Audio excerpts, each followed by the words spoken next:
With the Queen State banquet, we had 400 people there, and the funny thing with fillet is when you're serving 400 people, some people like it well done, some like it rare and medium and everything else like that.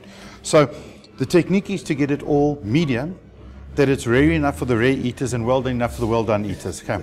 So we had to take 400 of these, push them into the oven, put them on these big stainless steel trays, lay them out, and then the waiters would actually take these big trays and carry them with their knives and forks, and they would then spoon the plate onto the plates in it, which took 2-3 days to practice. Now, because of your dough, it breaks, and because of the way you built it, it can fall apart.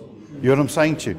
So we actually perfected with the waiters how we're going to serve everything in perfectly in that, and we managed to pull it off. Yeah. Well, they were very happy. No, the Queen were happy, quite happy with everything.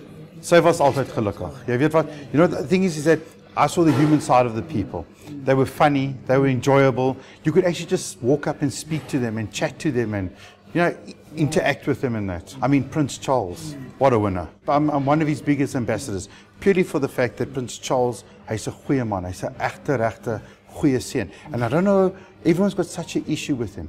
And maybe it's why he portrays himself in the media and that, hey? But that's why in the book I went on and on and on about him. Even though we were executive chefs and that, we actually ran the presidential guest house.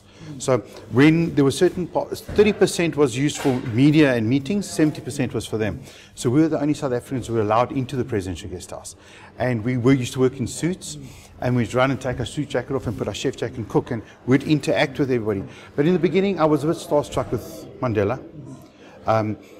First of all, obviously the indoctrination, the National Party, the SABC and everything else like that. And then you meet this great icon who's just nice, who shouldn't be nice. And when I lived with him for the first 2.5 years, and then he actually taught me how to be humble, treat everybody themselves and that. He was caring, forgiving, understanding. Like when I met Michael Jackson, I mean, my hero. I mean, come on, who didn't have their own school hero? And I met Michael Jackson, and unfortunately I was doing another event, and I was standing in the room, and the president called me and said, come, you know, come meet him. And I was like all excited and everything else like that. But he taught you how to just calm everything down. People need to see it. I mean, there's a photo over there with my son and Madiba. I mean, my son used to climb out the window, I mean, in the guest house, run across the roof, and he used to go visit Madiba every single night, which we never knew about. Eventually Madiba used to come into our house, so we'd be cooking and he just walks in and he sits down, eats or has tea or watches TV, and he leaves again.